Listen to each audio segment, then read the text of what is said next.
మీ ప్రయత్నానికి నమస్కారం. కోదండరామ్ గారు ఉండగానే 2 పాయింట్లు చెప్పదలుచుకున్నా. చెప్పడం చాలా విషయాలు చెప్తాం, ఎవరు మాట్లాడినా అర్ధగంట గంట సేపు మాట్లాడగలేటువంటి నైపుణ్యం ఉంది. నేనేమంటున్నా, ఈ అన్ని సమస్యలకు కారకులు కంప్యూటర్లో సాఫ్ట్వేరు కేవలం అధికారులు మాత్రమే కాదు, దీన్ని నడిపే ప్రభుత్వం. వీటన్నిటికి కారణం నడిపే ప్రభుత్వం. దాన్ని అంగీకరించాలి మనం. ధరణి వచ్చినప్పుడు నేను కూడా ఉన్నా, నేను కూడా చాలా డిబేట్ చేసిన, నేను చాలా కొట్లాడినా కూడా. ఎందుకంటే తెలంగాణ భూమి కోసం ఎంత రక్త తర్పణం చేసిందో, భూమి కుటుంబానికి ఎంత సోషల్ స్టేటసో, భూమి పట్ల రక్తాన్ని పంచుకొని పుట్టిన అన్నదమ్ముల్ని ఎట్లా చంపుకుంటారో అది చూసిన తెలంగాణ. కాబట్టి దీంట్లో 100కు 100 మీరు అన్నది ఒక మాట, నేను సూచన కోసం చెప్తున్నా సుమా. నేను గదే మాట్లాడుకుంటాం, గదే ఫిలాసఫీ ఉంటుంది. కానీ సమగ్రంగా చర్చించిన తర్వాతనే భూభారతి వచ్చింది. ఓకే, వస్తే అఫిడవిట్ ఎక్కడ కోసం పడ్డది? ఇది ఎందుకు పెట్టినట్టు అఫిడవిట్? ఎవరు పెట్టినట్టు? అది 2, ఇది రిజిస్టర్ కావాలంటే 30 ఏళ్ల క్రితం కొనుక్కున్నాడు ఇవాళ వాల్యూ ప్రకారం రిజిస్టర్ చేసుకునేటువంటిది ఎందుకు వస్తుంది చెప్పండి మీరు? చెప్తున్నా కోదండరామ్ సార్, నేను ఎందుకంటున్నా అంటే అవగాహన లేకుండా ఉండం కోదండరామ్ సాబ్, అవగాహనతో చేస్తే గుర్తుపెట్టుకోండి. డ్రైవ్ చేయవలసింది ప్రభుత్వం. సీసీఎల్ఏ డ్రైవ్ చేయడు, రెవెన్యూ సెక్రటరీ డ్రైవ్ చేయడు, కలెక్టర్ డ్రైవ్ చేయడు. డ్రైవ్ చేయవలసింది ప్రభుత్వం డ్రైవ్ చేయాలి. ఇవాళ నేను ఎందుకంటున్నా అంటే, ఇంతకుముందు వక్తలు చాలామంది మాట్లాడినారు, అనేక సమస్యలు ఉన్నాయి, ఇదొక సమస్య. ఇక్కడనే అనేక సార్లు మనం మాట్లాడుకున్నాం. ఏమని? భూభారతి సమస్య, ధరణి సమస్య ఈ ప్రభుత్వం కూలిపోవడానికి ఒక కారణమని ఇంతకుముందు వక్తలు చెప్పిండ్రు. ఇంత 60 లక్షల మంది రైతులకు సంబంధించిన, ఇవాళ ఇంకొకరు అన్నారు, వారు నరసింహరెడ్డి గారు 85% పరిష్కారం అయింది కానీ 15% అని చెప్పి.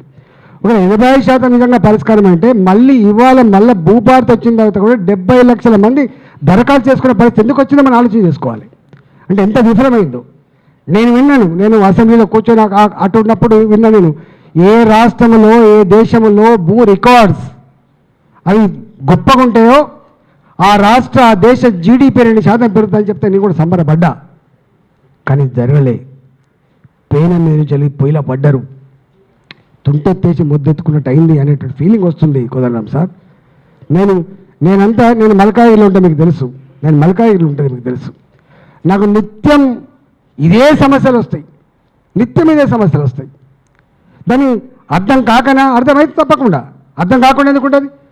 బొక్కుపాదం ఎప్పుడో 1984 150 గజాలు 100 గజాలు కొనుక్కున్నాడు. మీకు తెలుసు, సింగరేణిలో ఉన్నాడో ఎక్కడో చిన్న వాళ్ళు కొనుక్కుంటారు. అప్పుడు ఇల్లు కట్టుకోవడానికి అది ఆస్కారం ఉండదు, ఎందుకంటే అక్కడ మనుషులు నివసించే స్థలం కాదు కాబట్టి. 10 రూపాయల గజ 20 రూపాయల గజ 20 ఏళ్ళకో 30 ఏళ్ళకో అక్కడ ఒక ఇల్లు కట్టుకునేటువంటి అవకాశం వస్తే, వాడు ఇల్లు కట్టుకుంటే ఇంకొక బ్రోకర్ కొడుకు వచ్చి దాన్ని పట్టా చేయించుకొని, అరే నీకేం లేదురా అంటే ఎన్ని మాటలు చెప్తుంది సార్. ఎన్నటికీ నాతో కొట్లాడలేవును, నువ్వు నెగ్గలేవును, కోర్టులను నేనే మేనేజ్ చేస్తా, నా దగ్గర డబ్బులున్నాయి, నా దగ్గర పోలీసులు కంట్రోల్ చేసే కెపాసిటీ ఉంది, నాకు అందరు ఎవరు గెలిచినా నా వాళ్ళే అని చెప్పండి మాట వస్తుందంటే ఎవడు కంట్రోల్ చేయాలి? చట్టం ఉంటుంది కోదండరామ్ సాబ్, చట్టం ఉంటుంది. కానీ చట్టం ఎవడి చేతిలో ఉంది, ఎవడి కోసం అమలు చేయబడుతుంది చాలా ఇంపార్టెంట్. ఇవాళ నేను అంటున్నా, అన్ని చట్టాలు ఉన్నాయి, కానీ ప్రజలను ఆదుకునేటోడు మాత్రం లేకుండా పోతే ఆ చట్టం కూడా చట్టబడలు అవుతుంది. ఇవాళ నేర్చుకునే సత్యం. కాబట్టి ఇవాళ ఏమీ లేదు, బాధ అనిపిస్తే, దుఃఖం అనిపించేటువంటి మాట ఏంటంటే, ఇవాళ ఎక్కడో కాడ ప్రభుత్వానికి నిజాయితీ ఉంటే గతంలో లేదని మనం ఓడగొట్టాం. ఇవాళ నిజాయితీ ఉంటే ఇవాళ హైదరాబాద్ చుట్టుపక్కల నేను కల్లారు చూస్తా కోదండరామ్ సాబ్, ఎన్నెన్ని భూములు ఎంతెట్లా దళితుల భూములు అయితే ఇట్లా గుంజుకుంటూ అంటారు. వాడు ఏం అది ఉండదు.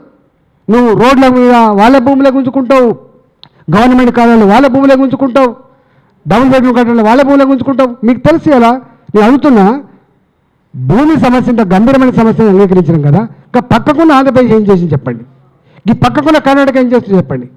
అసైన్మెంట్ భూములు బీదలకు ఇచ్చినాయి. 20 ఏళ్ళకో 15 ఏళ్ళకో వాళ్ళకి పర్మనెంట్ చేస్తున్నప్పుడు ఇక్కడ ఉన్న ప్రభుత్వం అంతకుముందు ఇచ్చిన వాళ్ళు ఎవరో మీకు తెలుసు, ఎందుకు ఇలా వాళ్ళకి హక్కులు కలిగించలేకపోతుంది? ఇవాళ ఏంటన్నా హైదరాబాదులో మీకు తెలుసు, నాకు తెలుసు, నా ఊళ్ళో 2 లక్షల రూపాయలు నాడు కూడా హైదరాబాద్లో 10,000 రూపాయలకు విక్రయం ఉండే పరిస్థితి. నా దగ్గర 100 రూపాయలు, ఇక్కడ 10,000. ఇవాళ అది 10 కోట్లయింది, 20 కోట్లయింది. భూముల వాల్యూస్ పెరిగిన తర్వాత గీ దళితులకు గింత వాల్యూ భూములు ఎందుకున్నాయని చెప్పి ఇలా అనేక రకాల గుంజుకుంటా ఉన్నారు. ఇలా లక్షల ఎకరాల భూముల్ని కొత్త 400 గజాలు ఇస్తాం, 600 గజాలు, అదొక మాట. ఒక్క రూపాయి కూడా కంపెన్సేషన్ కూడా గుంజుకున్నారు గతంలో. మీ గజాల్లో ఏం జరిగిందో మీకు తెలుసు, ఎన్ని వేల ఎకరాలు గుంజుకున్నారు. ఇవాళ నేను అడుగుతున్నా, ఇక్కడ కూడా ప్రభుత్వానికి కనుక నిజాయితీ ఉంటే అందరం అన్నం రా. నేను అటెండ్ అయ్యేది, నేను 25 ఏళ్ళుగా ఉన్నా సార్. నేను 25 ఇయర్స్ నుంచి కాన్స్టెంట్గా ఉన్నా.